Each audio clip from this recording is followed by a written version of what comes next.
আসসালামু আলাইকুম, নার্গিস মজিদ লিমা আমন্ত্রণ জানাচ্ছি এনটিভির মধ্যাহ্নের খবরে। প্রধানমন্ত্রী তারেক রহমানের সঙ্গে সৌজন্য সাক্ষাৎ করেছেন ঢাকায় নিযুক্ত সৌদি আরবের রাষ্ট্রদূত ডক্টর আবদুল্লাহ জাফর এইচ বিন আবিয়া।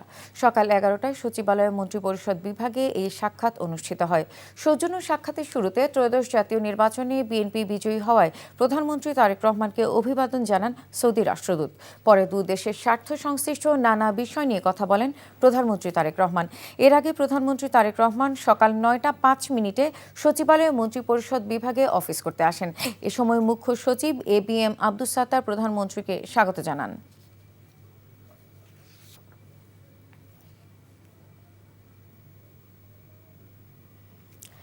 এই মুহূর্তে সচিবালয়ে আছেন আমাদের স্পেশাল করেসপন্ডেন্ট নজরানা চৌধুরী। সরাসরি যাচ্ছি তার কাছে।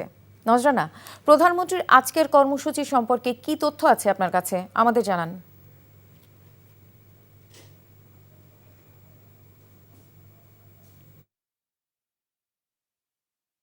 যে ইতোমধ্যে কিন্তু প্রধানমন্ত্রীর সাথে ঢাকায় নিযুক্ত সৌদি রাষ্ট্রদূত দেখা করেছেন এবং তিনি বেরো হয়ে গেছেন।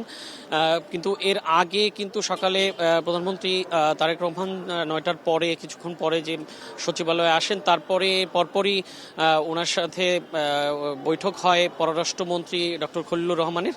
এরপরেই কিন্তু সৌজন্য সাক্ষাৎটি হয়েছে সৌদি রাষ্ট্রদূতের সাথে।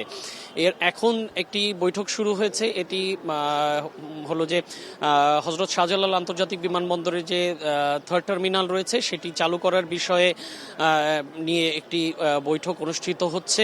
ইতোমধ্যে কিন্তু আমি সিভিল এভিয়েশনের চেয়ারম্যান, অর্থমন্ত্রী, অর্থ প্রতিমন্ত্রী এবং বেসামরিক বিমান চলাচল ও পর্যটন মন্ত্রী আফরোজা খানম রিতা এবং অর্থমন্ত্রী আমির খসরু মাহমুদ চৌধুরী ওনারা ইতোমধ্যে ক্যাবিনেট ডিভিশনে এসেছেন এবং প্রধানমন্ত্রীর সাথে এই বিষয়ে বৈঠক চলছে। এরপরে কিন্তু আরও একটি বৈঠক আছে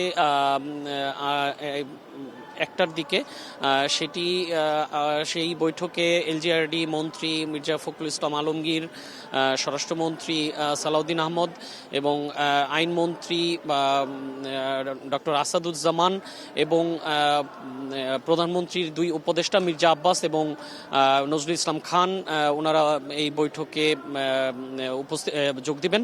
তো আমার কাছে এই বৈঠকটি মনে হচ্ছে এটি একটি হয়তো দেশের রাজনৈতিক পরিস্থিতি নিয়ে এই বৈঠকটি হওয়ার কথা, যেহেতু এলজিআরডি মন্ত্রী, দলের মহাসচিব এবং সালাউদ্দিন আহমেদ স্থায়ী কমিটির সদস্য, দলের রাজনৈতিক মুখপাত্র হিসেবেও কাজ করেন উনি।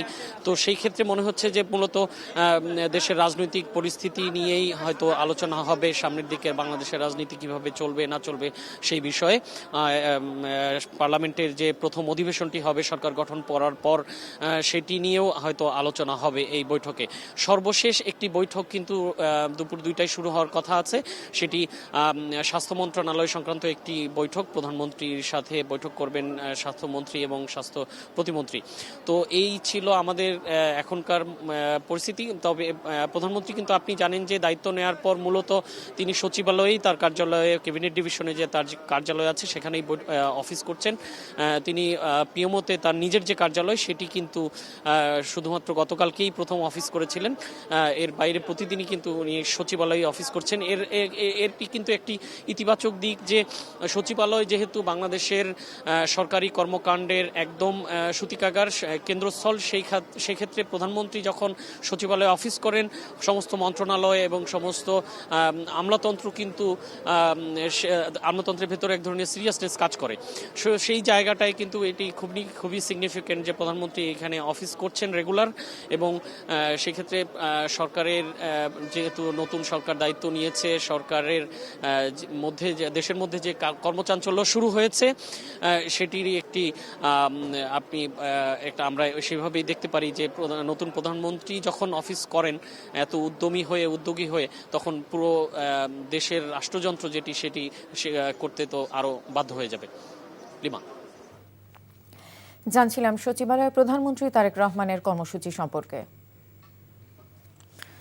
জুলাই গণ অভ্যুত্থানে কারফিউ জারি এবং ব্যবসায়ীদের নিয়ে গণভবনে বৈঠক করে হত্যাকাণ্ডে উস্কানি সহ ৫ অভিযোগে সাবেক আইনমন্ত্রী আনিসুল হক ও ক্ষমতাচ্যুত প্রধানমন্ত্রী শেখ হাসিনা উপদেষ্টা সালমান এফ রহমানের বিরুদ্ধে করা মামলায় সাক্ষ্য গ্রহণ শুরু হচ্ছে আজ। এর আগে গত ১৭ ফেব্রুয়ারি চিফ প্রসিকিউটরের সূচনা বক্তব্য উপস্থাপন শেষে সাক্ষ্যের জন্য আজকের দিন ধার্য করে বিচারপতি গোলাম মর্তুজা মজুমদারের নেতৃত্বাধীন আন্তর্জাতিক অপরাধ ট্রাইব্যুনাল একই ট্রাইব্যুনালে আরও ২টি মামলার বিচার কাজ হবার কথা রয়েছে। অন্যদিকে ট্রাইব্যুনাল ২-এ জুলাই আন্দোলনে কুষ্টিয়ায় ৬ জনকে হত্যাসহ ৮ অভিযোগে জাসদ সভাপতি হাসানুল হক ইনুর মামলায় সাফাই সাক্ষ্য গ্রহণ শুরু আজ। এছাড়াও কুষ্টিয়ায় ৬ জনকে হত্যাসহ ৩ অভিযোগে আওয়ামী লীগ নেতা মাহবুবুল আলম হানিফ সহ ৪ জনের বিরুদ্ধে সাক্ষ্য গ্রহণ এবং যাত্রাবাড়িতে শিক্ষার্থী তাইম হত্যা মামলায় ফরমাল চার্জ দাখিলের জন্য দিন ধার্য রয়েছে। সকালে এসব মামলায় গ্রেফতার মোট ৮ আসামিকে ট্রাইব্যুনালে হাজির করা হয়েছে। ঈদ মানেই নতুন পোশাকের আনন্দ, আর বাঙালি নারীদের পছন্দের তালিকায় যে ঐতিহ্যবাহী পোশাকটির নাম আসে তা হলো ইউনেস্কো স্বীকৃত জিআই পণ্য জামদানি শাড়ি। ঈদকে সামনে রেখে সেই জামদানির চাহিদা এখন তুঙ্গে। নারায়ণগঞ্জের রূপগঞ্জে তারাবো বিসিক শিল্পনগরী ও জামদানি হাটে ভিড় জমাচ্ছেন দেশ বিদেশের ক্রেতারা। নারায়ণগঞ্জ থেকে বিল্লাল হোসেন রবিনের পাঠানো রিপোর্ট, ক্যামেরায় ছিলেন তারেক স্বপন।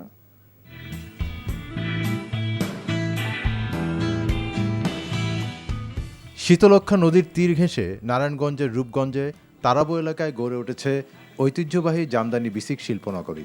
এখানে জামদানি উদ্যোক্তাদের রয়েছে ৪১৪টি প্লট। সকাল ৬টা থেকে রাত ১০টা বিরামহীন পরিশ্রমে তাঁতিদের নিপুণ হাতে তৈরি হচ্ছে এক একটি জামদানি শাড়ি।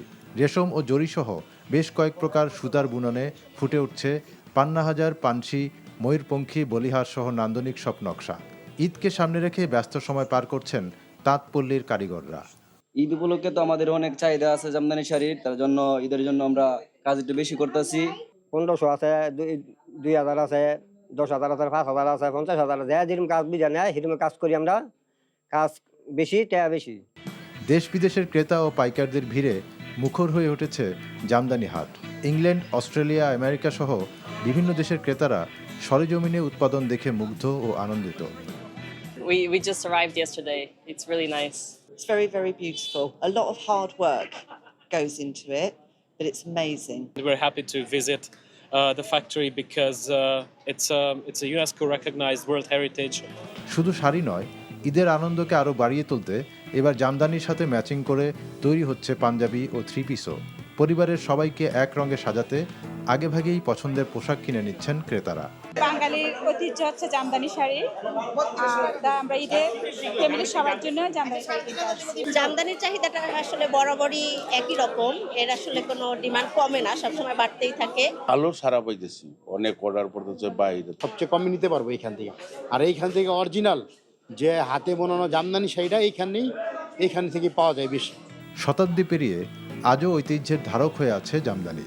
ঈদের আনন্দে সেই ঐতিহ্যের ছোঁয়া নিতে দেশ বিদেশের মানুষের আগ্রহই যেন নতুন প্রাণ দিচ্ছে বাংলার এই প্রাচীন শিল্পকে। NTV news desk. গণভোটকে অস্বীকার করা মানে জুলাই আন্দোলনকে অস্বীকার করা হবে বলে মন্তব্য করেছেন জামায়াতে ইসলামীর অন্যতম সহকারী সেক্রেটারি জেনারেল ও সিরাজগঞ্জ ৪ আসনের সংসদ সদস্য মাওলানা রফিকুল ইসলাম খান। সকালে উল্লাপাড়া পৌর এলাকার পুরাতন বাসস্ট্যান্ড, থানা মোড় ও শহীদ মিনার এলাকায় পরিষ্কার পরিচ্ছন্নতা কর্মসূচির উদ্বোধন শেষে তিনি এসব কথা বলেন। গণভোটে প্রায় ৭০% লোক গণভোটের পক্ষে হাঁ দিয়েছে, রায় দিয়েছে।